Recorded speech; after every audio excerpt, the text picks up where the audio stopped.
Or, les immigrants ne s'adaptent pas à la culture québécoise. Bon, moi, la question que je veux poser, vous voyez, il n'y a pas d'introduction, je vais aller droit au but, parce que ma thématique, ok, si, écoute-moi, suis-moi sur YouTube, TikTok, Instagram, je vais mettre ça partout. Ma thématique, c'est de montrer et de prouver que le Canada, plus particulièrement le Québec, a besoin des immigrants.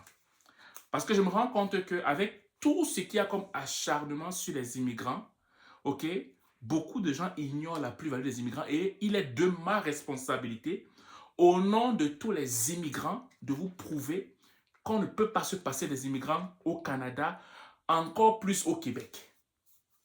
Moi, je parle parce que je vois beaucoup d'influenceurs québécois qui ont tendance à tirer beaucoup sur les immigrants. Pourquoi? Parce que c'est médiatisé, parce qu'on l'a dit à la télévision. Parce que, dépendamment de l'angle politique de qui parle, ok, ben, la personne va apporter sa version des faits. Mais aussi, il est aussi de ma responsabilité d'apporter la version des faits selon comment les immigrants apportent une plus-value au Québec et au Canada. On va commencer par la culture. Quand on dit que les immigrants ne respectent pas la culture québécoise, prenons pour le Québec, on parle de quelle culture? De quelle culture on parle?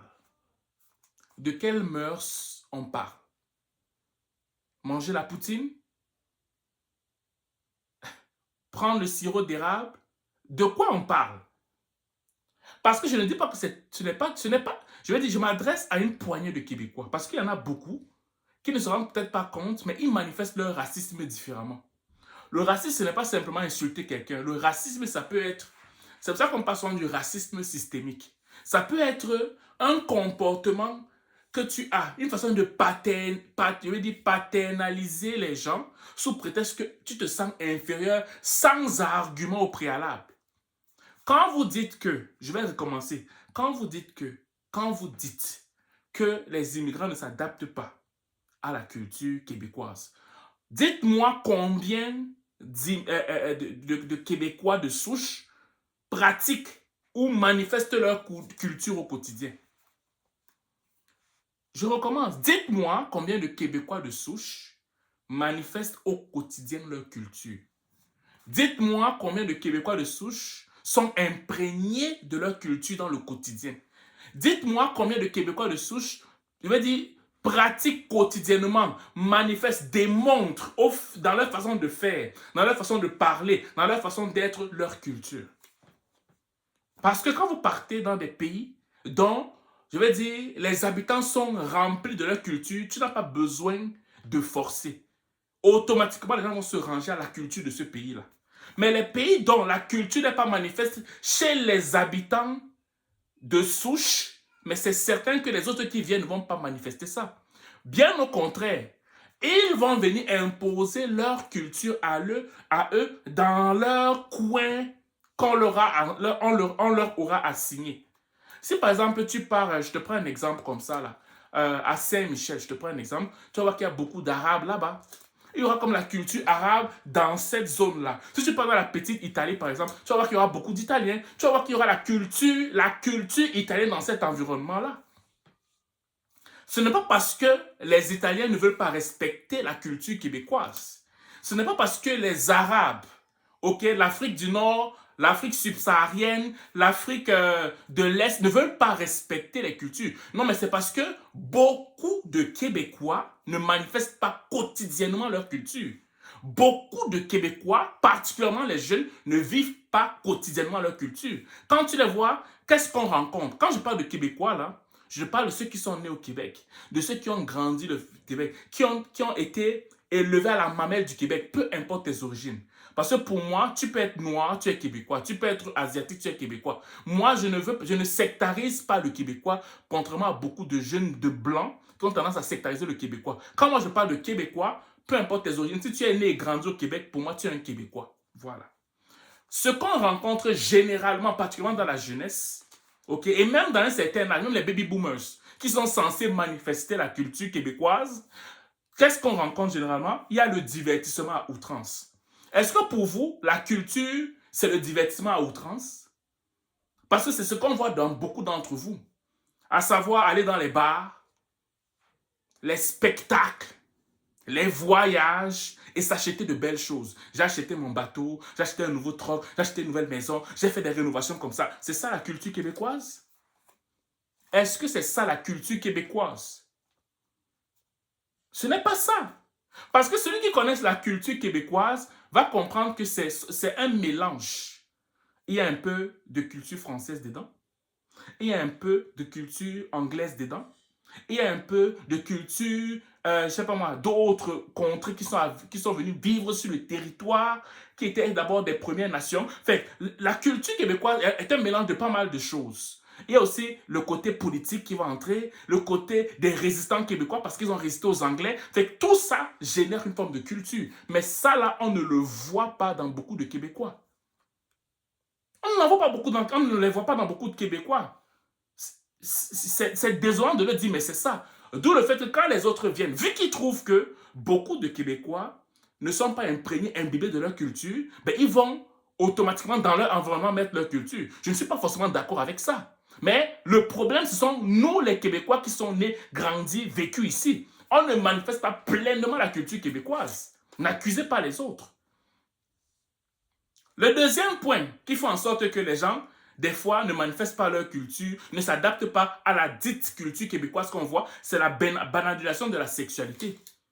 Donc, je veux dire, en fait, tout ce qui est sacré est banalisé. Tout ce qui est sacré est banalisé. La sexualité, la religion des autres, je veux dire, le fait de l'autorité. Je veux dire, tu vois, vraiment, on parle des hommes politiques comme n'importe... Moi, je ne peux pas parler à un homme politique n'importe comment, même si je ne suis pas d'accord avec ses opinions. Parler d'un homme politique n'importe comment, parler des leaders n'importe comment. Je dis, la notion du respect, la culture respecte les gens. La culture respecte le sacré. La culture respecte son aîné. Il y a pas de... On ne voit pas ça ici au Québec. On ne le voit pas. Du moins, ceux qui disent, parce que beaucoup de ceux qui disent que les immigrants ne s'adaptent pas à la culture sont en grande majeure partie ceux qui ne manifestent même pas la culture québécoise. Je recommence. Beaucoup de ceux qui disent que les immigrants, ok, ne s'adaptent pas à la culture québécoise sont majoritairement ceux-là qui ne vivent pas la culture québécoise et qui ne la connaissent même pas. Ok? Un autre point au Québec que j'ai rencontré, beaucoup de Québécois, que ce soit entre Québécois ou entre Québécois africains, ou entre Québécois français ou Québécois, peu importe, quand tu es au Québec généralement, tu vas voir une des choses que j'ai remarqué, c'est qu'on n'aime pas voir le succès de l'autre. Je vais pas parler, il y a beaucoup de points. On n'aime pas voir le succès de l'autre. Bon, dites-moi un peu. Dites-moi un peu. Dites-moi un peu. Parce que moi, c'est ce que je rencontre très souvent dans ce que j'ai noté. C'est ce que je rencontre très souvent. Quand vous accusez les immigrants en disant qu'ils ne s'adaptent pas à la culture québécoise, moi, la première chose que je devrais d'abord vous dire, c'est du fait de vivre votre propre culture d'abord. Parce que si vous vivez votre propre culture, ceux qui viennent vont être obligés de marcher sur les rangs des cultures que vous avez. Parce que ça va s'imposer à eux. Tu ne peux pas, par exemple, aller vivre en Asie, où la culture asiatique, dans chaque coin du pays de la culture asiatique, est imposée. Toi qui viens, même si tu es un voyou par excellence, ok, tu vas marcher selon cette culture. C'est ça. C'est ça. Donc arrêtez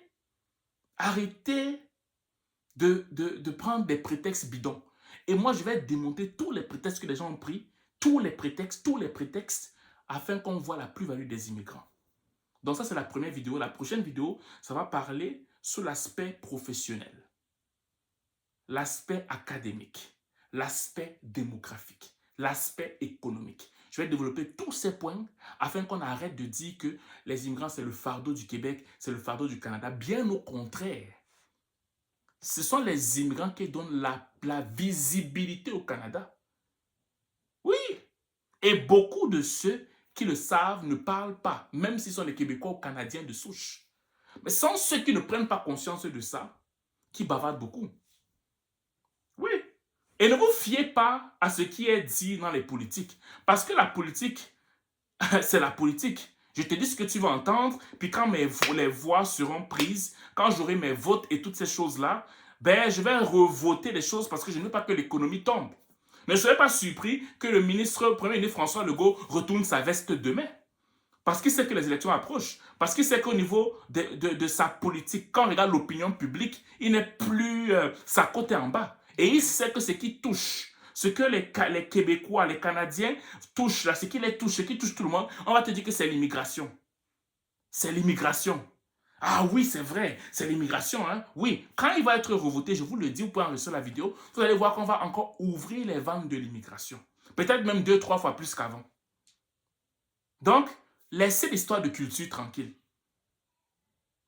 C'est ça, laissez ça tranquille.